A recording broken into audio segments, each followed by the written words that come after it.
Bonsoir à tous, merci d'être là avec nous pour cette dernière session avant la fin. On sait que c'est un peu difficile à cette heure-ci, vous inquiétez pas, le talk on va y aller tranquille, ça va être cool. On va parler web, ça va être un peu moins technique que ceux qui étaient dans l'amphi principal, je ne sais pas si vous y étiez sur les moteurs JavaScript, là on va parler plutôt fonctionnalité, ça va être un peu plus léger. Qui est développeur web dans la salle? On va commencer avec des exercices faciles du bras. Ah bah ouais, vous êtes dans la bonne salle. Ça va, jusque-là vous êtes dans la bonne salle. Qui a fait du web avant les années 2000? Ah, déjà, on commence à limiter un peu. Avant 2010? Allez. Attends, avant 2006. Avant 2006, 2006. Il y a jQuery en 2006. Avant, ce n'est pas pareil. Hein. Avant 2006? Il y en a qui ont collé sans jQuery, tu vois. Un peu plus. Avant 2010, allez, la grosse vague, c'était... Ah, ok. Bon, ça va. Bon, le web, on va pas se leurrer. Quand on a commencé dans les années 2000, je sais pas quand c'était, toi, ton premier site web, moi, c'était vers 2003. C'était pas non plus la joie, alors on s'amusait bien, il y avait JavaScript, ça existait, on n'était pas encore à l'Ajax, au web dynamique qu'on connaît.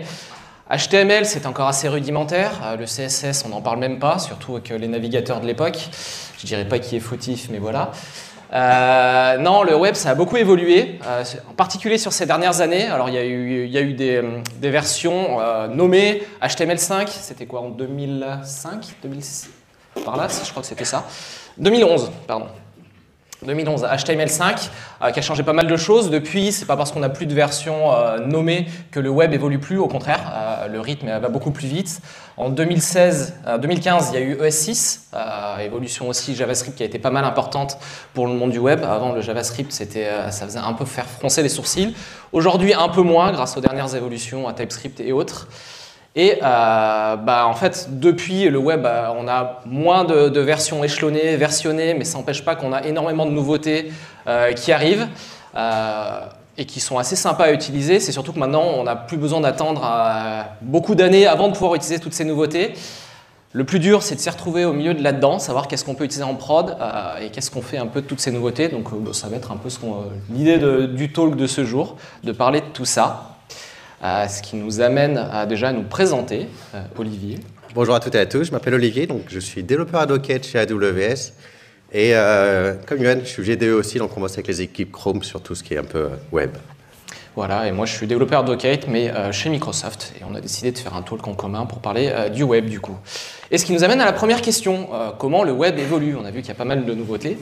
Et du coup, Olivier, je te laisse Le web, il y en a répondre. qui savent comment ça marche, tout ce qui est spec du web. TC39, ça parle à qui? C'est écrit sur la fiche. Ok. TC39, c'est Technical Community 39 pour la petite histoire. Alors, comment ça marche? Vous connaissez ECMA, l'organisme? ECMA, c'est un organisme de standardisation et qui gère des comités. Donc, le TC39, qui est un des comités. TC39 qui va créer les specs ECMA 262, qui vont définir le standard ECMAScript, dont JavaScript est la plus connue des implémentations. Ça fait beaucoup d'acronymes, mais voilà. ECMA, TC39, ECMA 262, ECMAScript et JavaScript à la fin. Et le comité, en fait, il est composé de gens comme vous, comme moi, un peu de l'industrie. On a beaucoup de gens de grandes entreprises qui sont connectés au web. On a donc les navigateurs, vous avez des gens de chez Google, de chez Apple, de chez Mozilla, mais vous avez aussi des gens de chez PayPal, de chez Facebook, qui ont vraiment besoin que le web évolue. Et donc ces gens-là, ils se regroupent et puis ils discutent, et puis ça avance ou ça avance pas, et puis après ça fait évoluer du coup les standards du web. C'est comme ça que ça marche. Pour montrer un peu à quoi ça ressemble, ce qui est bien avec le web, c'est que tout est open source. Du coup, vous pouvez tout suivre. Par exemple, là, vous avez le site du TC39. Donc, je vais aller voir là. Le site du TC39, comment ça marche? C'est quand vous avez une idée, vous pouvez proposer une idée. Voilà, j'ai une idée de spec. J'aimerais bien que ça marche comme ça. Vous la proposez. Bon, si tout le monde s'en fiche, c'est dommage. Mais vous pouvez quand même proposer l'idée. Et en fait, votre idée, elle va aller à travers différents stages, donc de stage 0 à stage 4. Stage 0, c'est quand vous avez une idée, elle est postée là. Stage 1, on appelle ça un draft, donc elle commence déjà à être un peu spécifiée, puis après ça va sur stage 1, 2. Il y a 2.7 qui arrive il n'y a pas longtemps, 3 et 4, et quand vous êtes en stage 4, ça veut dire qu'il y a déjà 2 navigateurs qui implémentent la spécification, et donc elle est considérée comme plus ou moins spécification officielle. Vous avez même un document qui explique les différents stages, quels sont les critères quand vous êtes dans ce stage-là, comment est-ce qu'on passe au stage d'après. Vous allez très sur Internet, juste pour information, vous savez que ça existe, vous pouvez aller lire pour voir comment est-ce qu'on passe d'un stage à un autre. Puis comme je vous disais, ce qui est bien, c'est quand tout est open source, quand vous allez sur le GitHub du TC39, vous savez, moi, ce que j'aime bien faire, moi, je ne participe pas activement, je ne vais pas aux réunions, quoi que ce soit. Par contre, j'aime bien m'informer. Et du coup, ce que j'aime bien faire, c'est d'aller sur le site et puis de regarder un peu où en sont les différentes spécifications des différentes fonctionnalités. Et vous voyez, donc là, c'est tout ce qui est en stage 3. Vous avez toutes ces propositions-là, ce qui est en stage 2.16, ce qui est en stage 2, ce qui est en stage 1, etc. Puis pour chacune, vous pouvez aller voir les différentes propositions. Vous avez accès au spec, vous avez accès à plein d'informations. Vous avez les auteurs, donc les personnes qui ont créé l'idée à la base, les champions qui sont les gens qui représentent cette idée quand il y a les réunions. Puis vous pouvez même aller voir les derniers compte rendu de réunion. Par exemple, si je vais sur une spec là, hop, au pif, vous savez que la dernière réunion, elle date de juillet 2024. Puis vous avez à chaque fois tout le compte rendu de ce qui s'est dit. Enfin, même pas le compte rendu, vous avez carrément tout ce qui s'est dit. La personne qui fait « what », vous l'avez là, la personne qui dit je sais pas, j'avais un problème de connexion, voilà, elle dit ça, etc. Vous avez toutes les discussions, vous pouvez même aller voir les slides. Ça, vous pouvez voir ce qui s'est dit pendant la réunion. Ok, hop. Voilà, ça permet vraiment de vous tenir au courant, si vous aimez aller voir tout ça, de ce qui se passe au niveau des spécifications. Plutôt cool, ça c'est bien l'avantage du web. On a vu qu'il y avait plusieurs stages dans les spécifications. Quand vous êtes en stage 4, donc ça veut dire qu'il y a 2 navigateurs qui vous implémentent. Vous savez toujours comme nous qu'il y a des gens qui ne mettent pas à jour leur navigateur. Donc quand quelque chose est en stage 4, ça ne veut pas forcément dire que vous pouvez le mettre en prod tout de suite. Il faut juste faire attention à ça. Il y a d'autres mécanismes qui existent pour savoir si une fonctionnalité est assez répandue, elle est assez déployée, pour pouvoir l'utiliser. Et cette nouvelle, un de ces mécanismes, c'est Baseline. Qui connaît Baseline? Ok.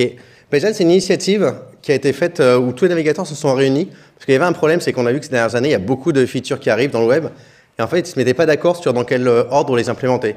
Du coup, vous avez 10 specs qui arrivent, et puis année 1, tu as Google qui en fait une, et puis Mozilla en fait une autre, et puis l'année 2, ils s'inversent. Et du coup, en fait, il y a des features qui étaient implémentées chez un et pas chez d'autres parce qu'ils ne se mettaient pas d'accord sur dans quel ordre les faire. Et en fait, ce qui est bien avec Baseline, c'est que l'idée, c'est de se mettre tous d'accord sur on va implémenter les features ensemble. Et hop, je vais aller sur... On n'a pas le site de Baseline? Mais si, web.status. Non, je vais aller sur le site de Baseline. Oh. Ouais, attendez, on va y aller. Ah, tac. C'est la démo. T'es confiant dans le Wi-Fi, toi? Ouais. Baseline, l'idée, c'est de se dire, une feature, elle est baseline complète quand elle est implémentée par tous les navigateurs. Et elle est widely available, on verra après, quand elle est implémentée depuis 30 mois dans les navigateurs. Et ce qui est bien, du coup, c'est que vous allez sur Baseline et vous pouvez aller voir tout ce qu'il y a. Tac. Vous avez qu'est-ce que c'est Baseline, ok. Et puis vous pouvez aller voir chaque année tout ce qui est devenu Baseline, donc tout ce qui marche sur tous les navigateurs. Donc là, vous n'avez pas moi parce que c'est 2025, mais si jamais je descends encore, je devrais pouvoir aller voir ce qu'il y avait en 2024. Hop, je vais voir en 2024. Donc en 2024, toutes ces fonctionnalités-là, c'est des fonctionnalités qui sont devenues Baseline, donc qui sont maintenant disponibles sur tous les navigateurs. Ce qui est plutôt cool. Et comme je vous l'ai dit, du coup, on a trois types de Baseline. On a donc Limited Availability, donc c'est-à-dire qu'il y a des navigateurs qui n'implémentent pas des features. Newly Available, c'est quand tout le monde implémente. Puis Widely Available, c'est quand ça fait au moins 30 mois que tout le monde implémente. Donc là, on estime qu'il y a assez de gens qui ont mis à jour le navigateur pour que vous puissiez l'utiliser partout. Puis on verra que maintenant, en plus, depuis quelques temps, mais dans VS Code, vous l'avez directement implémenté, je crois depuis 2-3 semaines. Vous avez accès à ça. Web Status, qui fait à peu près la même chose pour savoir, pareil, tous les tests qui passent sur chacun des navigateurs sur les différentes features. Assez pratique. Et on a beaucoup parlé de théorie. Oh, 9 minutes, ça va. On parle un peu de pratique. Vous êtes là pour voir les 10 fonctionnalités du web que vous connaissez peut-être pas. On espère qu'il y en a au moins une que vous allez apprendre aujourd'hui. On a fait c'est complètement opinionated. Hein. On a choisi 10 fonctionnalités que nous, on trouve intéressantes. On va pas vous parler des 150 qui sont sortis les 2 dernières années. Et on va commencer par une question. C'est quoi le truc le plus chiant en JavaScript? Les dates. Il y en a 2 qui sont d'accord, les dates? Ouais. Non, les dates, c'est pas mal. On va commencer par les dates, alors. On est pas mal. Je pense qu'on est assez d'accord. Et du coup, ce qui va m'amener à vous parler de la Temporal API. On va commencer par une petite démo. Pour les dates, vous utilisez quoi en général quand vous faites des dates en JavaScript? Quelle librairie? Luxon. DJS. Il y en a encore qui sont sur Moment? Plus trop de Moment, ça va, c'est bon. Ok. Comment on crée une date en utilisant la Temporal API? Allez, on va commencer. La Temporal API vous amène un nouveau namespace temporal et dedans on va avoir plusieurs types d'objets. Le premier est plain date. On peut faire plain date.from une date, c'est-à-dire juste une date, un jour dans l'année. Et du coup, ça nous donne une date, un objet date. Jusque-là, très simple. Ceux qui ont fait du Java peuvent peut-être voir des similitudes avec les API aussi qu'on a en Java. Rajouter une durée à une date, ok, quelque chose qu'on fait assez fréquemment. Date.add, une durée en jours, ok, j'ai pris ma première date. J'ajoute 10 jours, ok, j'ai bien 10 jours de différence. Voilà, jusque-là, on a une API assez sympa. Qu'est-ce qu'on peut faire d'autre? Manipuler du temps. Du temps sans avoir à se trimballer justement une journée. Donc on a un objet cette fois-ci plain time. On avait plain date avant. Et là, je donne juste du temps. En fait, une heure, en fait, tout simplement, 14h30. Pareil, je peux lui dire, bah tiens, j'ai 14h30, je rajoute 2h30, je vais pas me faire mal à la tête. Et du coup, je peux avoir le résultat directement. Ça nous donne 17h. Donc on commence à avoir des objets déjà intéressants pour ça. Après, on peut faire voilà, quelque chose qui nous fait aussi beaucoup mal à la tête en général quand on manipule des dates, c'est les time zones. Donc cette fois-ci, on a un objet zone date time où on peut lui donner du coup un objet ISO, donc c'est-à-dire date, heure, décalage offset, plus le nom de la time zone en clair, ce qui nous permet après de faire des conversions du type, là j'ai donné une heure dans la time zone France, lui dire j'aimerais bien savoir quelle heure il fait à New York, je peux juste lui dire ok j'ai mon objet date, je le convertis à la time zone américaine New York et du coup j'ai l'heure qui est justement je prends mon heure 14h30 à Paris, ça nous fait du 5h du mat à New York. Donc voilà, conversion de time zone beaucoup plus explicite. Pour faire de la comparaison de dates, pour notamment savoir, c'est quoi 5 quelle date est avant une autre, ou s'ils sont identiques, notamment pour faire du tri.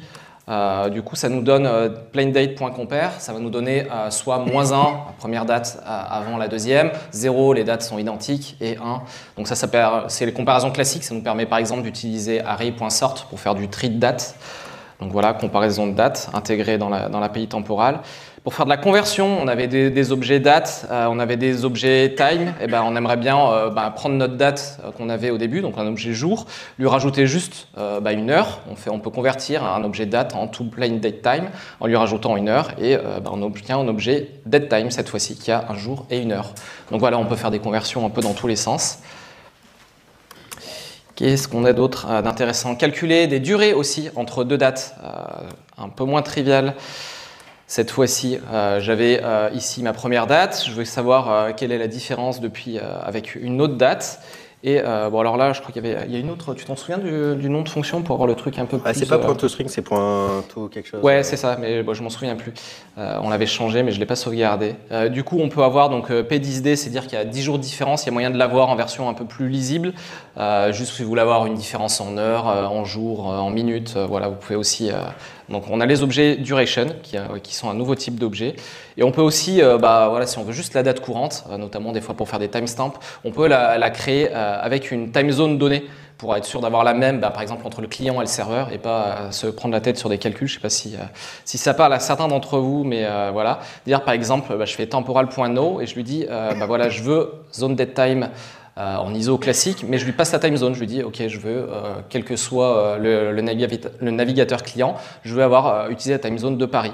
Et cette fois-ci, j'aurai l'heure qui fait maintenant, c'est-à-dire, j'arrive plus à l'avoir, 16h33. Voilà, et je peux lui donner une time zone qui sera fixe. Donc voilà, tout plein de choses assez sympas, je ne sais pas ce que vous en pensez, mais c'est quand même bien d'avoir cette API-là. Alors le seul bémol, on a commencé par ça, c'est qu'aujourd'hui, il y a eu pas mal de discussions, ça fait quand même quelques temps qu'elle est poussée côté TC39, mais elle est toujours que Stage 3. Par contre, Stage 3, ça veut quand même dire que les specs sont fixes voilà, et qu'elles changeront plus. Mais c'est pas encore Implémenté par plusieurs navigateurs. Aujourd'hui, il n'y en a qu'un, c'est Firefox qui l'a implémenté récemment. Pourquoi ça marche? Pourquoi je peux vous faire votre démo? Cette démo-là, c'est parce qu'aujourd'hui, on a un paquet NPM qui fait office de polyfill. Donc, ça veut dire qu'aujourd'hui, on peut quand même l'utiliser avec le polyfill, si vous l'utilisez dès aujourd'hui. Et puis, le jour où ça passe baseline widely, vous supprimerez le package et puis ça marchera nativement chez tous les browsers, quoi. Donc voilà, je l'ai trouvé comme assez sympa, donc je trouvais ça intéressant d'en parler. Ouais, ça va être super cool quand ça sera dispo. C'est quand même mieux que les objets date de JavaScript, on est d'accord? Je ne sais pas si vous avez vu quand j'ai montré GitHub juste avant, c'est là où j'ai ouvert le report, c'était temporal. Dernier meeting date de juillet 2024. Si vous voyez le nombre de champions qu'il y a dessus et qui s'arrachent les cheveux pour aller convaincre les navigateurs d'implémenter la feature, c'est assez... Bref, ça va arriver, on ne s'inquiète pas. Ok, deuxième chose qu'on va voir, c'est beaucoup moins sexy que ce que vient de présenter Johan, mais on va parler de tableau, parce qu'il y a quand même des choses sympas dans le tableau qui sont arrivées il y a plus ou moins longtemps, qu'on voulait vous montrer. Ok, j'ai un tableau, là, avec des objets dedans. Premier truc que je pourrais faire, c'est qu'on peut filer des tableaux. Ah ouais, alors. Tu veux que je le tienne? Je veux bien que tu tiennes le micro. Merci beaucoup. Ok. Alors attends, parce que c'est QWERTY. Qu'est-ce que tu essayes de faire? Exécuter. Command Shift Enter. C'est pas QWERTY ça. Ouais, bon, bref. Ah, c'est bien français. On a pas sa propre machine. Pour ma propre défense, il y a un raccourci et il a redéfini le raccourci. Bref. Ok, j'ai un tableau, j'ai une méthode fill. L'idée de la méthode fill, c'est de dire, voilà, je veux remplir mon tableau entre l'indice 3 exclu et l'indice 5 change de côté. Inclus.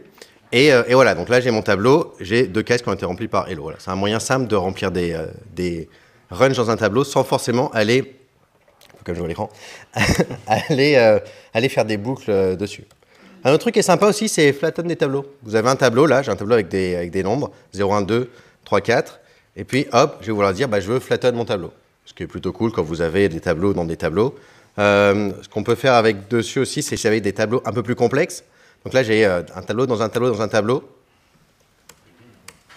Et bim! Faut pas que tu le sélectionnes, c'est tout. Ah oui. Non. Donc là, pareil, je fais un flat. Ce que vous avez vu, par contre, c'est que le flat, il va juste flatten un niveau de tableau. Mais on peut spécifier le niveau. Je peux très bien dire, non, mais je veux que tu le fasses sur 2 niveaux. Quand je fais ça, vous voyez que je l'ai sur 2 niveaux. Si vous ne savez pas combien de niveaux dans votre tableau, vous pouvez faire un truc un peu brutal. Vous mettez infinity. Et là, ça va aplatir tout votre tableau, peu importe le nombre de sous-tableaux qu'il y avait dedans. Un autre truc sympa dans les tableaux, c'est les from async. From async, là, par exemple, j'ai une méthode qui va me renvoyer un yield. Donc là, l'idée de ce genre de méthode, c'est de vous dire, il va vous renvoyer les objets les uns après les autres quand vous les appelez. Donc là, qui va me renvoyer un objet, qui va m'envoyer un autre objet, qui va attendre, on va dire 2 secondes, ça vous verrez mieux. Et après, qui me renvoie un 3e objet. Et l'idée, c'est comment ça marche aujourd'hui quand vous voulez appeler ce genre de tableau. Vous faites une boucle, et hop, vous avez les 2 premiers objets qui arrivent, le petit wait, et puis le 3e objet qui arrive. Bon, on a une nouvelle méthode, from async, qui fait exactement la même chose, plus ou moins. L'idée, c'est qu'elle va vous renvoyer le tableau qu'une fois que tous les yields sont terminés. Ça va avoir un tableau avec les 3 objets dedans. Donc ça vous évite de faire une boucle, puis vous n'avez pas besoin de les traiter un par un. Ça fait tout le traitement de la fonction, et après, ça vous renvoie le tableau. Voilà, le from async, vous passez la méthode dedans, et ça marche. J'avais quoi à montrer d'autre? Attendez, j'ai ma liste de choses à montrer. Group by. Group by, c'est sympa pour les gens qui font la base de données. Group by, j'ai mon tableau que vous avez vu juste avant. Hop, je vais enlever ça. Mon tableau, là où j'ai mes personnes. Et l'idée, c'est que je vais pouvoir grouper ces personnes, finalement, en fonction d'un critère. Là, je vais juste dire que je fais un group by. Je passe le tableau. Et puis après, vous passez une fonction. Donc, vous faites ce que vous voulez dans la fonction. Là, en l'occurrence, je vais juste dire, je veux que grouper les personnes en fonction de leur ville. Ce que ça va faire, c'est que ça va me renvoyer un objet comme ça, dont chacune des clés, c'est la ville. Et puis après, ça va les grouper. Vous voyez qu'il y a 2 personnes qui sont à Paris, donc j'ai un objet, une clé dans Paris, dans laquelle il y a un tableau, dans lequel il y a toutes les personnes qui étaient dans Paris. Puis comme c'est une fonction, on fait ce qu'on veut. Vous pouvez grouper par des ranges d'âge ou peu importe. Vous pouvez même dire en fonction de la première lettre, par exemple. Hop, là, j'exécute et vous voyez que j'avais 2 personnes à Paris, donc elles sont dans P. Dans T, j'ai les gens qui étaient à Toulouse et à Toulon. Et encore une fois, une fonction, vous faites ce que vous voulez avec. Il y en a qui connaissaient ça? Sympa, non? Cool. With, qui est aussi sympa. Alors là, c'est du sucre syntaxique par-dessus des fonctions qui existent déjà. Et c'est de dire, là, on va remplacer le deuxième indice dans le tableau par un nouvel objet. C'est comme si vous aviez le crochet 2. C'est du sucre syntaxique, c'est juste que c'est un peu plus sympa à écrire comme ça. Donc voilà, Jean-Paul a remplacé Paul de Marseille par Jean-Paul de San Francisco. C'est mieux que d'essayer de se souvenir de la syntaxe de Slice. C'est mieux que d'essayer de se souvenir de la syntaxe de Slice. Effectivement. Et puis, il y a d'autres choses aussi qui existent, qui sont arrivées. Je vous fais un petit exemple avec plusieurs fonctions dedans. Donc là, vous avez des méthodes comme toSorted, toReversed. Vous connaissez les méthodes sort, reverse sur les tableaux? Voilà. L'idée, c'est qu'ils ont pris toutes ces méthodes-là et ils se sont dit, on va en faire une autre qui s'appelle toSorted, toReversed. La seule différence, c'est que quand vous avez un sort ou un reverse, ça remplace le tableau. Là, ça vous renvoie un nouveau tableau. Donc, ça permet de garder la référence et le tableau entièrement comme il était celui de départ. Ce qui est plutôt sympa aussi. Cool. Cool pour les tableaux. C'est bien. Ok. Encore un petit truc. Ah ouais, je peux prendre le micro. Tout ce qui est set aussi. Set, map. Map, c'est les types de sets. Vous avez des méthodes comme ça qui existent. Pareil, pour faire des différences, vous avez 2 sets. Vous faites le set 1, donc A point différence sur le B. Ça va vous sortir tous les éléments qui sont dans le tableau A qui ne sont pas dans le B.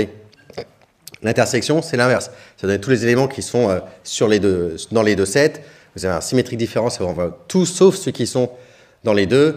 Vous pouvez faire une union, pareil, qui va vous renvoyer plus ou moins tout. Le disjoint form, c'est ça envoie un booléen pour savoir si deux sets ont un ou moins un élément ou pas en commun, donc true ou false. Et subset, pareil, ça veut dire si un set est un subset d'un autre. Bref, vous avez tous les exemples là. Ça vous évite pareil de faire des boucles sur le truc qu'on faisait avec des boucles pour savoir si un élément était dans un autre tableau ou quoi. Là, vous pouvez les faire directement avec ça. Sur les sets, les maps, et pas sur les arrays, parce que ce n'est pas les types sets, mais on peut facilement faire des sets depuis des arrays. Donc, vous pouvez faire ça aussi. OK, 3. Les promesses. En fait, tu as fait le truc cool et moi, je me tape les trucs un peu... Les promesses, il y a deux méthodes qui sont en baseline, dont une qui est widely available. Je veux bien que tu me tiennes le micro, s'il te plaît. Ouais. Dans les promesses, pareil, c'est du sucre syntaxique pour la première, le with resolver. L'idée, c'est que quand on veut récupérer le resolve et reject d'une promesse, souvent, il faut qu'on fasse ce petit bout de code. L'idée, c'est quoi là? On a une nouvelle promesse et puis dedans, on va assigner à nos deux variables le res et le reject. Et aujourd'hui, vous pouvez faire comme ça. Donc, vous déconstruisez l'appel à la promesse avec un with resolver et ça vous renvoie directement la promesse, le resolve et le reject. En une ligne, c'est quand même plus sympa. Et le deuxième truc, c'était... All settled, c'était plus bas. Ah, ouh là là là là. Scroll. Ah, il est en bas. Oui. Unsettled. Unsettled, l'idée, c'est quand vous avez des promesses. Là, j'ai un tableau de promesses. Donc, c'est un tableau qui me renvoie un reject sur ma première promesse, qui me renvoie un resolve sur la deuxième, et puis le troisième qui a un petit timeout et qui affirme par me renvoyer un resolve aussi. Le problème, quand j'ai un code comme ça, ça va être quoi le problème si j'ai un code comme ça? Il y en a qui savent? Enfin, le problème, c'est pas forcément un problème. Ça résout que si toutes sont en success, mais s'il y a un reject, ça marche pas. C'est presque ça, c'est que dès qu'il y en a une qui va reject, en fait, ça va vous arrêter le promise.all. Donc là, en l'occurrence, si jamais j'exécute ça, ce qui va se passer, c'est que j'ai un fail with error, fail parce que ma première a été en reject. C'est-à-dire que les autres sont quand même potentiellement exécutés. Hein. J'ai quand même le console log de celle-là qui est là. Mais voilà, il y en a une qui fail, ça reject tout. Ça peut être effectivement un petit peu chiant. Ah ah. All settled. Mais tech. Et l'idée, c'est vrai que des fois, on a un gros tableau, vous avez plein de fetch à faire sur des API ou ce genre de choses, et vous n'avez pas envie de dire, s'il y en a une qui plante, je veux arrêter tout. Vous voulez dire, je veux quand même que les 9 autres, elles se fassent quand vous en avez une dizaine. L'idée, c'est d'avoir un all, je ne sais pas comment commenter sur QWERTY, on efface. Vous avez un all settled, et en fait, ça va vous renvoyer toutes les promesses qui ont été exécutées. En l'occurrence, quand j'écris ce bout de code-là, ce que ça va faire, c'est que ça va tout exécuter, et ça va m'envoyer un tableau avec pour chacune des promesses le statut. Donc vous voyez que j'ai bien une qui est rejected, mais les autres aussi, elles sont renvoyées. Donc elles sont toutes fulfilled, et puis à chaque fois, vous avez la raison ou la value qui est renvoyée avec. Donc voilà, c'est plutôt cool, parce que ça peut être assez frustrant quand vous avez une promesse qui fait, que vous appelez une API qui ne dépend pas de vous forcément, et qui plante. Et puis ça marche sur tous les navigateurs, vous pouvez y aller. On arrive à la 4. Je reprends le micro, je te laisse. La 4. On va parler de quelque chose qui est nouveau, dans le sens où c'est pas, ça va bientôt passer widely available. On arrive bientôt au-delà des 30 mois. Je n'ai pas refait le calcul depuis, mais c'est gérer la compression directement dans le navigateur, ce qui peut être utile. Alors, je ne sais pas s'il y en a parmi vous qui génèrent du contenu, des fois côté front, et du coup, des fois, on aimerait bien pouvoir télécharger par exemple plusieurs fichiers d'un coup, ou limiter ce qu'on télécharge sans passer par le serveur. Pour ça, on a Compression Stream. Alors, normalement, on a une petite démo. On va essayer de la faire marcher. Hop, si on y arrive.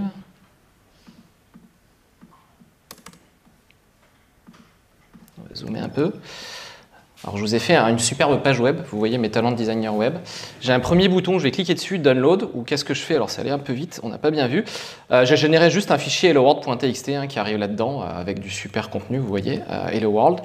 Et j'ai un deuxième bouton pour vous montrer en fait fonctionnellement ce que ça donne. Hop, cette fois-ci, ça m'a téléchargé un fichier, mais qui est helloworld2.txt.gz, où du coup, j'ai du contenu compressé. Je ne sais pas pourquoi ça m'a changé tous les écrans.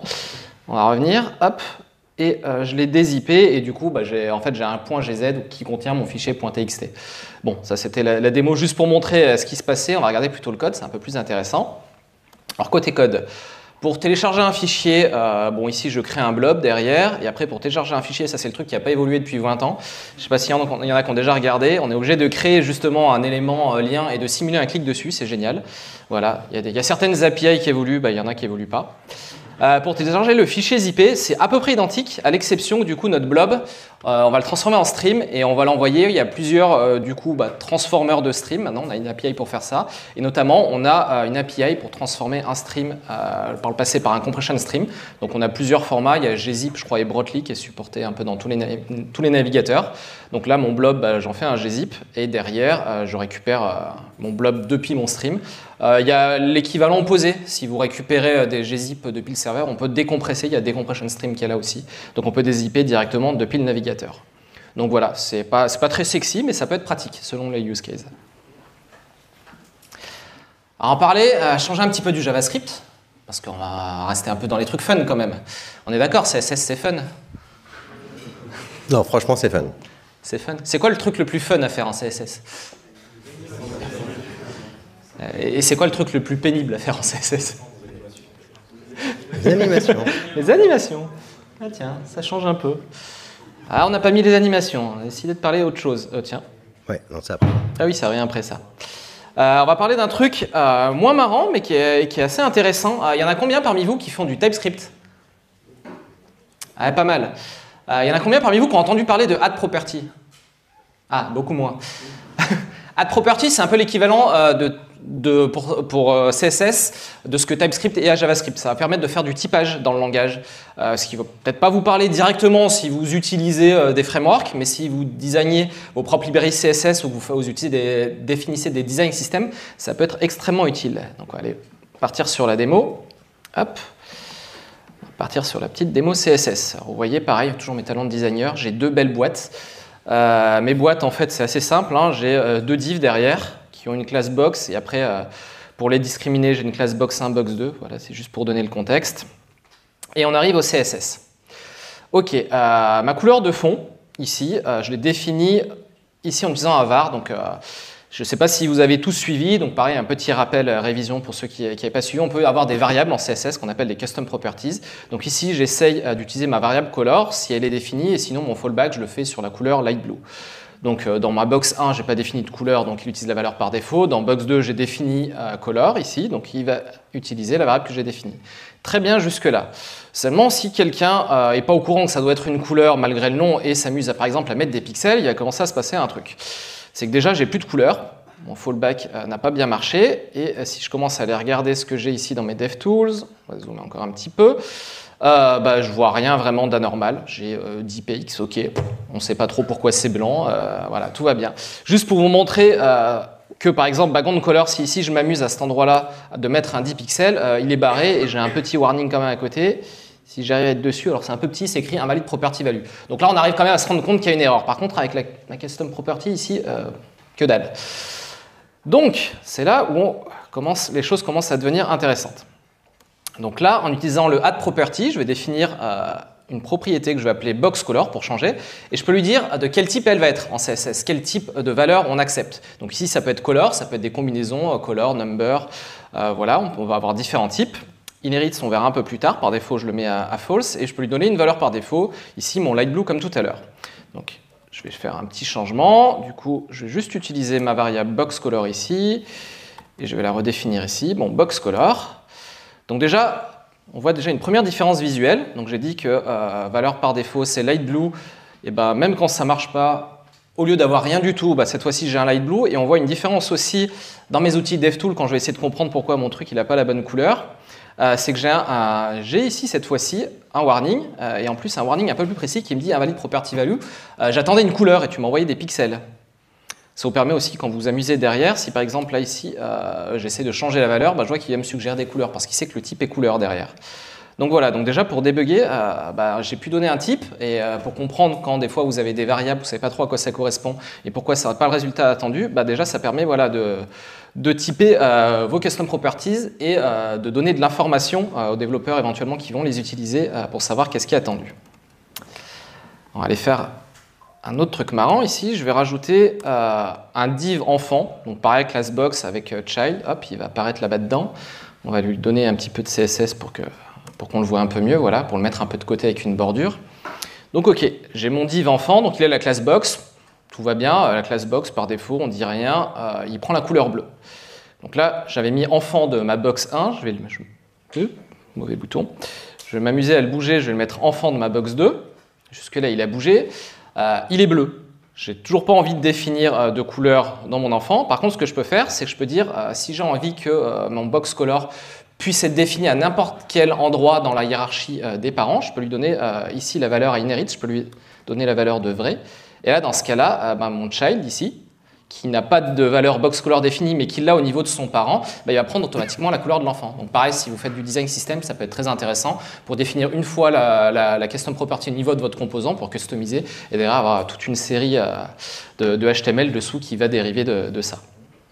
Donc voilà, un petit truc assez sympa, add property. Sachant que je vous ai montré la variante CSS, on peut aussi définir des properties depuis le JavaScript. Ça a un peu moins d'intérêt, mais voilà, il y a une API JavaScript qui existe aussi. Register property si vous voulez le faire depuis du JS. Parce qu'il y a des frameworks qui aiment bien tout faire en JS. On ne donnera pas de nom. Allez, la 6. La 6, un truc aussi sympa pour ceux qui font des design systems. Moi j'aime bien, je fais pas mal de CSS sans framework. On va parler des couleurs relatives, un truc qui est passé baseline assez récemment. Donc je reprends ma box ici. Hop, je vais rajouter un petit truc aussi. Pareil, on fait des révisions pour ceux au cas où qui n'ont pas suivi. Je précise qu'ici je suis bien en CSS. Et le nesting est arrivé en CSS, donc ça, pas besoin d'avoir du SAS, du less ou quoi que ce soit. C'est du CSS valide. Donc je lui dis, ok, mon box, quand je vais survoler, je vais lui changer sa background color. Donc maintenant, il y a un petit mot-clé from qu'on peut utiliser partout, qui est bien pratique. HSL, c'est juste pour dire teinte, saturation, luminosité, c'est pour changer de RGB. Et je vais lui dire, ok, je veux partir de ma couleur box color ici, qui est définie dans box, un peu plus haut. Je vais garder la teinte, je vais garder la saturation, et je vais juste changer la luminosité pour dire, ok, pour que ça s'adapte tout seul. Dans l'idée, pour que quand je survole, voilà, ce soit plus clair.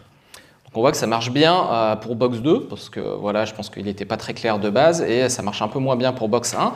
Ce qu'on peut faire aussi, c'est qu'on peut faire des calculs. Je peux utiliser calc, et dire par exemple, je prends mon ancienne valeur de luminosité, et mettons, voilà, je lui enlève 5, pour cette fois-ci assombrir. Et donc là, je me retrouve, ok, box 2 il s'assombrit, et box 1 il s'assombrit aussi. Et du coup, vous voyez que j'ai même pas eu besoin de changer la couleur ou de m'amuser à avoir plein de couleurs. Juste à partir de ma couleur de base, box color, je peux commencer à faire des dérivés. Par exemple, ça peut être pour les bordures, des effets de style, et ce qui peut être très pratique, par exemple, pour avoir un bouton et pas avoir alors, si vous voulez faire 5 variantes avec des couleurs différentes, vous changez uniquement une custom property, et derrière, tout va s'appliquer. Allez, juste un petit bonus. Un autre truc aussi qui est passé à baseline il n'y a pas longtemps, pour ceux qui ont vraiment la fibre designer, qui sauront peut-être m'expliquer ce que ça veut dire, moi j'appelle ça autrement, c'est l'espace de couleur, moi j'appelle ça OK les chums, pour m'en souvenir. Je ne sais pas s'il y en a qui ça parle plus que moi. En fait, je ne sais pas si vous avez vu, juste, je vous le remets avant de le changer. Là, par exemple, ça se fond, je lui ai dit, je prends luminosité -5, il est foncé, mais il est un peu moins foncé sur le bleu que sur le jaune. Et parce que l'espace de couleur HSL, il n'est pas linéaire en termes de perception, alors que l'espace de couleur, là, OK les chums, lui, il est linéaire. Donc ici, je vais refaire ma petite blagounette. Il faut que je le change, c'est la couleur, elle est en premier. Alors, dans cet espace de couleur, c'est tout entre 0 et 1, donc il faut changer un peu les valeurs. L, c'est H.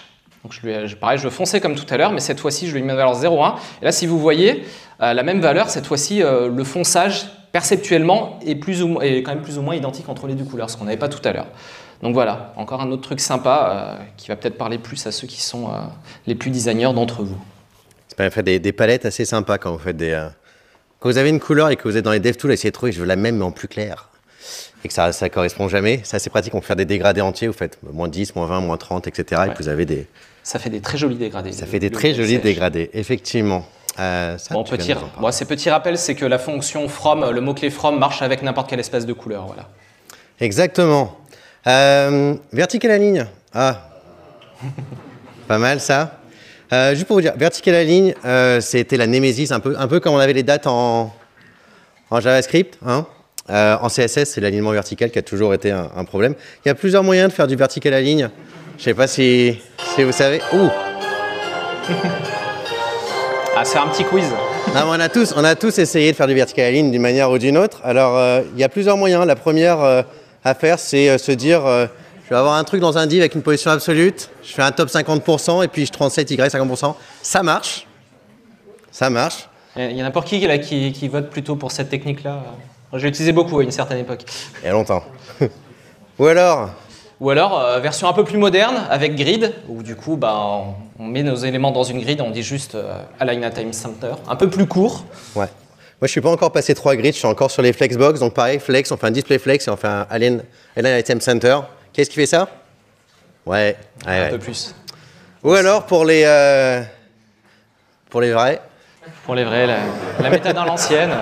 Pour ceux qui connaissent la hauteur de leur fonte et des écrans de leurs utilisateurs, on peut faire un truc comme ça. Où on sort la règle et puis on mesure à peu près au pixel. Ça tombe juste, touche plus.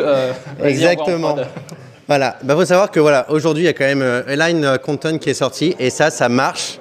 C'est qu'en 2 lignes, on peut aligner quelque chose verticalement, horizontalement. En 2 lignes. Dans une div, avec une ligne sur le Align Content Center. Voilà, plus besoin de faire de la gymnastique de calcul. C'est moins drôle, mais au moins, il n'y aura plus de bonnes raisons à ceux qui font du back-end de troller ceux qui font du CSS. Exactement. Ça, c'était pas un peu pour une nouveauté. On va passer sur des choses qui existent déjà, mais on s'est dit que tout le monde ne connaissait pas forcément. Donc, on va revenir dessus. Les colonnes. Les colonnes, truc sympa. Est-ce qu'il y en a qui ont déjà utilisé des bibliothèques comme maçonnerie pour ça? Vous savez, ces petits effets sympas qu'on voyait sur Pinterest au début, on essayait toujours avec des bibliothèques de je ne sais pas combien de kilooctets. Faut savoir qu'en fait, ça, on peut faire ça dans notre navigateur aujourd'hui. Non, c'était la même. Si, c'était bien, CSS. Alors, tac. Hop, ce que je vais faire, c'est que je vais enlever quelques tout images. ça. On va mettre des images. Si vous ne connaissez pas Pixum, c'est un petit peu comme Lorem Ipsum, sauf que ça vous fait des images. Voilà, des images de toutes les tailles que vous voulez différentes. Donc voilà, j'ai plein d'images là sur ma page, et l'idée c'est de dire, pareil, je vais tout supprimer là, hop. L'idée c'est de dire que mon composant image là, donc qui est la div qui envoie toutes ces images, je vais lui mettre une propriété colonne 3. Et là je vais me retrouver avec une page déjà qui est faite sur 3 colonnes. Alors c'est cool déjà, c'est pas mal, parce que des fois on peut avoir 2 images sur la même ligne, elles sont pas forcément de la bonne taille, etc. Bon, on va voir qu'est-ce qu'on peut faire d'autre. Je peux dire, voilà, moi je veux que mon image elle fasse 100% de la colonne. Donc en faisant ça, déjà, je vais avoir 3 colonnes, avec à chaque fois les images qui font la largeur entière de la colonne. Vous pouvez aussi jouer sur des trucs comme le gap, par exemple. Je fais un gap de 4 pixels, hop, vous commencez à avoir un truc qui ressemble à ça. Ça, c'est plutôt cool. Donc déjà, on commence à avoir quelque chose qui est pas trop mal. Il y a un petit problème quand même, c'est que niveau responsive, c'est pas trop ça. Quand j'ai une grande fenêtre, j'ai des grandes images. Quand j'ai une petite fenêtre, j'ai des petites images. Mais on peut rendre ça responsive. Donc là, en l'occurrence, j'ai dit que moi, je voulais des colonnes je voulais 3 colonnes.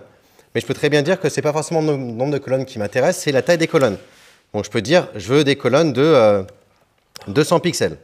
Donc en faisant ça, ça n'a rien changé, c'est normal.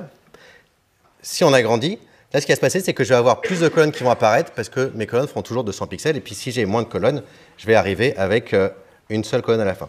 Donc voilà, pour vous dire que si vous utilisez des bibliothèques JavaScript pour faire ça, en fait, ça existe en CSS avec littéralement 2 lignes. Vous avez ce genre d'effet-là. Qu'est-ce que vous connaissez? Ça existe depuis 2017. Véridique. On l'a aussi découvert l'année dernière. Mais ça existe depuis 2017. Mais c'est sympa. Une autre chose sympa. Tiens, les attributs. Tac, je prends tout ça aussi. Hop. Je vais revenir avant. Là, pareil, donc là, j'ai 3 box. Chose que vous voyez assez souvent sur des sites d'e-commerce, par exemple. Vous savez ce genre de choses? Utilisez le pseudo-sélecteur, donc before. L'idée, c'est de dire, on va avoir quelque chose qui va être souvent un petit peu avant ou sur notre élément, et on va lui mettre un contenu. Donc là, j'ai une new dedans. Le problème de ça, c'est que le contenu, là, il est écrit en dur, c'est pas forcément ouf. On va pouvoir personnaliser ce label-là. En fait, si vous regardez mon HTML, ce que j'ai là, c'est que j'ai un data dash text, où là, j'ai passé une information qui pourrait venir d'une API, par exemple, de votre serveur. Et en fait, l'idée, c'est de se dire que plutôt d'utiliser content, je vais utiliser attribut, que j'ai appelé data text. Et en fait, là, du coup, je vais récupérer ce qu'il y a dans mon DOM HTML et il va passer dans le content sur mon CSS. Ça existe depuis un moment déjà, mais il faut savoir que assez récemment, c'est un article qui date de janvier 2025, là, il y a beaucoup de nouveaux formats qui sont supportés par attribut. Vous avez notamment les types. Je vais zoomer. Donc là, vous pouvez très bien dire, avant, vous pouvez récupérer que du texte. Maintenant, vous pouvez récupérer un type couleur, par exemple, avec en plus des fallbacks. Vous pouvez récupérer, pareil, bon, c'est un peu plus compliqué, mais des entiers avec des sizes, par exemple, pour des pixels. Donc, il y a plein de choses que vous pouvez récupérer du DOM, qui pourrait venir de votre API, que vous allez pouvoir utiliser dans votre CSS. Plutôt cool, n'est-ce pas? On n'est pas à 10. 9 1/4. 9 1/4. Petit rappel, on a un peu oublié, et puis bon, moi je vois que j'ai la bonne salle pour ça, mais depuis qu'on est passé à TypeScript et qu'on a le private et autres en natif, on est un peu passé à côté. Et moi le premier, c'est que les private properties dont on parlait depuis longtemps, natifs en JavaScript, sont arrivés, donc avec le petit dièse avant une propriété. La question en général qui vient après, c'est pourquoi est-ce qu'on ne peut pas faire que TypeScript compile des private properties parce que ça se casserait pas mal de bases de code qui s'appuient des fois sur qui ne devraient pas faire, mais des fois pour les tests, accéder aux propriétés underscore, parce que TypeScript met un underscore devant, donc on peut quand même y accéder. Par contre, rien ne vous empêche d'utiliser le dièse au lieu du mot-clé private, par exemple, pour ceux qui font du TypeScript. Ça compilera très bien et TypeScript le comprendra comme si vous aviez le mot-clé private, dans le sens où ça va casser si vous essayez d'accéder à cette propriété-là. Par contre, quand ça va être transpilé derrière, le dièse sera gardé tel quel, et du coup, ça veut dire que si quelqu'un essaye d'accéder au runtime, ça va péter des erreurs. Contrairement au mot-clé private qui, lui, ne cassera pas d'erreur. Donc voilà, un petit truc en plus qui est arrivé natif, même si TypeScript, maintenant qu'on l'a partout, voilà, ça a un peu moins d'intérêt. 9,5, on avance encore un petit peu. Il reste 10 minutes, donc on peut aller sur des 9,9. Ouais, on va avancer un peu. Un truc que t'adores, Olivier. Ça fait un peu mal à la tête d'essayer de comprendre le truc. C'est les opérateurs d'assignement logique. Par exemple, les et égale ou égale. Dans le cas du et, c'est-à-dire qu'on assigne que si la valeur est true-phi. Dans mon cas, A est true-phi, donc j'assigne la valeur 2, B l'est pas. Bon, pour le et, j'ai toujours un peu du mal à voir le use case. Pour le ou, ça a un intérêt, par exemple, pour essayer d'assigner des valeurs quand il n'y en a pas sur des paramètres par défaut de fonction. Mais dans ce cas-là, on a un nouvel opérateur qui est encore plus pratique que ça. C'est je ne sais même pas forcément bien le dire, le Nullish Coalescing Assignment, qui est le exclamation, interrogation égale, pour dire, en gros, si ma valeur est soit nulle, soit undefined, pour le coup, je lui assigne une valeur. Mais ça marche aussi pour des propriétés qui peuvent être, par exemple, pas définies sur un objet. Donc ça, c'est génial, encore mieux, pour justement vérifier, par exemple, vous avez un objet en paramètre d'une fonction, vous voulez utiliser des sous-propriétés de cet objet et vous voulez avoir des fallbacks sur des valeurs par défaut, vous utilisez cet opérateur-là, c'est très simple, et quand on lit le code, on voit que c'est un fallback, justement, si la valeur n'est pas définie. Donc celui-là est assez pratique. Voilà, c'est des petites nouveautés assez simples, pas besoin forcément de démo là-dessus. Allez, on avance. Ouais, on est bientôt. On a dépassé la moitié. 9 2 tiers. Les push messages, ça existe depuis un moment, je crois, pas loin de 10 ans. Il y a certains navigateurs mobiles sur certains operating systems qui ne l'avaient pas encore implémenté. Voilà, c'est juste pour vous dire que maintenant, ça marche partout. Vous pouvez l'utiliser, même Safari sur iOS l'a implémenté. Malgré que ça existe depuis un moment déjà. 9 3/4. On avance toujours. On est bientôt à 10. Un peu de Node, très rapidement. Vous utilisez quoi comme framework de test pour faire du Node? Ok. Pour ça, s'il te plaît. Vas-y, je te prends ça. Merci. Ok. Il faut savoir que maintenant, dans Node.js, vous avez un moteur de test directement intégré. Là, j'ai une fonction qui fait un reverse sur une string. Je vais aller voir, j'ai un fichier test, donc .test.js, dans lequel je vais vouloir tester cette fonction. Il faut savoir que, attends, je ne sais pas si tu as par défini, que dans Node maintenant. T'es pas dans la terminale. Ouais, je cherche mon terminal. Là. C'est compliqué quand c'est zoomé. C'est-à-dire que dans Node, vous avez directement maintenant un framework de test. Alors vous importez juste, par exemple, là j'ai du assert avec Node assert et test, Node test, et ça va vous runner les tests. Vous n'avez pas besoin d'utiliser un framework externe. Ça gère à la fois tout ce qui est assert et tout ce qui est... c'est quoi le framework de test? Mock, pour faire des mocks. On peut faire des mocks, mais c'est pas ça que je vois. Vous avez deux types de façons d'écrire des tests. J'ai plus en tête. Ah oui, tu veux dire c'est syntaxe Jasmine et syntaxe plus moderne type Jest. Exactement. Ça Voilà, gère les deux syntaxes, c'est plutôt cool. Vous allez sur la documentation, effectivement, ça gère à peu près tout ce que vous voulez. Vous avez des mocks, vous avez des proxys, vous avez... vous voyez la taille de la page, la taille du scroll. C'est super complet, vous pouvez l'utiliser, ça vous évite d'avoir un framework à part pour la petite partie Node, le test module. Et 10, on est en 2025 quand même, vous avez vu qu'on a réussi à faire un talk qui ne parle pas d'IA. Presque. Mais on est en 2025, Donc on va parler un petit peu d'IA quand même. Ah bah ouais, quand même, un petit peu, juste pour la fin, juste voilà, pour le petit plaisir. L'IA dans le browser. Alors là, on va commencer juste à toucher un truc parce que on voulait juste voilà, en parler un peu et je trouvais ça intéressant l'idée. Là, pour le coup, c'est pas un truc qu'on va vouloir mettre en prod, c'est du bonus, hein, on arrive dans le 10e point vers la fin. C'est pouvoir utiliser une LLM directement dans le browser. Donc pour l'instant, ça marche uniquement sur Chrome. Si vous suivez le lien, il y a 2 flags à aller activer pour que ça puisse fonctionner. Mais on peut faire un truc du genre languagemodel.create et aller prompter directement avec un modèle par contre qui va tourner sur votre machine. C'est-à-dire qu'on ne va pas faire un call API parce que c'est pas drôle. On va vraiment avoir un modèle qui va être Gemini Nano en l'occurrence, qui va tourner vraiment dans le browser. Donc voilà, j'ai fait un petit prompt système voilà, pour dire ok c'est ça et on va essayer de prompter en disant bah voilà il dit bonjour aux gens de Sunnytech et là en fait j'ai le modèle qui va pas me faire du tout un call API, hein, je pourrais mettre un Wireshark, on verra qu'il n'y a rien qui part, c'est mon petit Mac qui a chauffé un peu là et qui vous a généré cette superbe réponse directement dans le navigateur. Donc bah voilà, ça sert si vous avez envie d'expérimenter, que vous voulez faire tourner un modèle en local, voilà, complètement avec avoir des données qui partent pas. On peut faire des choses assez sympas quand même, le modèle est petit mais il fonctionne bien. Sinon, sur d'autres trucs...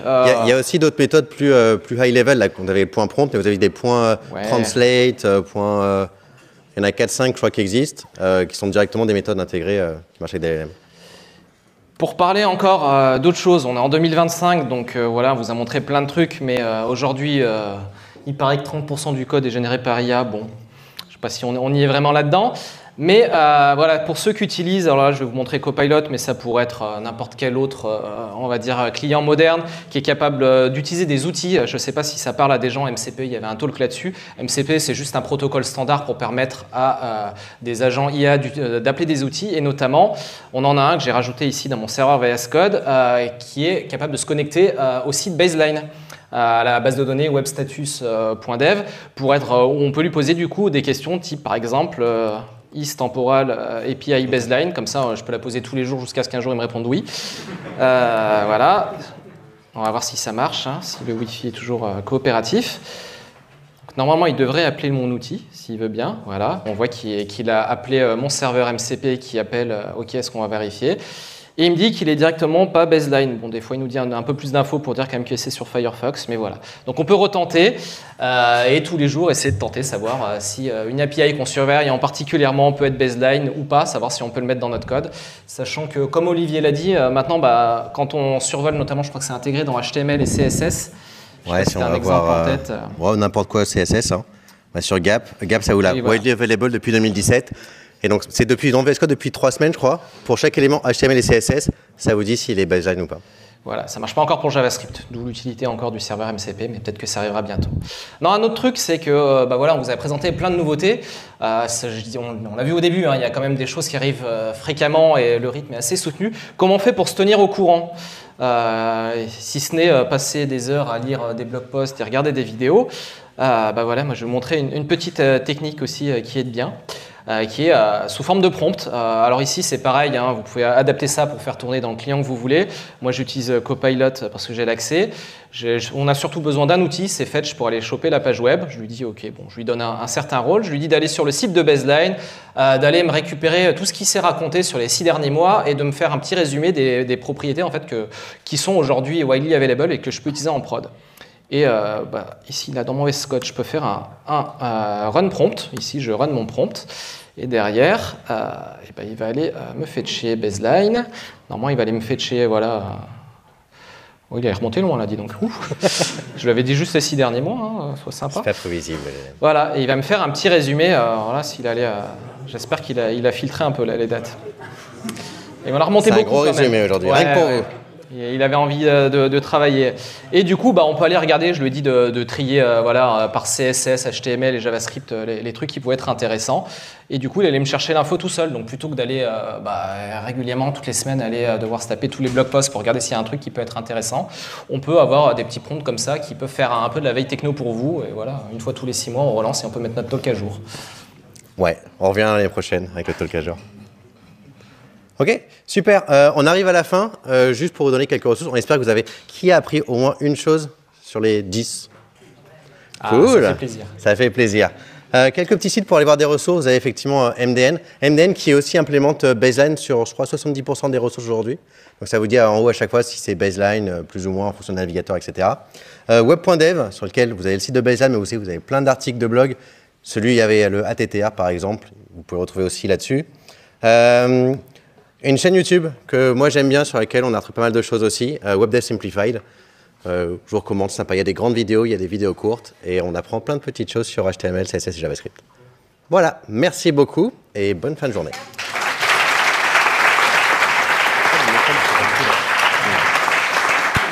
Et on n'oublie pas, ça c'est surtout pour nous, le petit QR code de feedback. Voilà, n'hésitez pas à nous dire ce que vous avez aimé, moins aimé, voilà, qu'on puisse s'améliorer aussi. Merci à vous.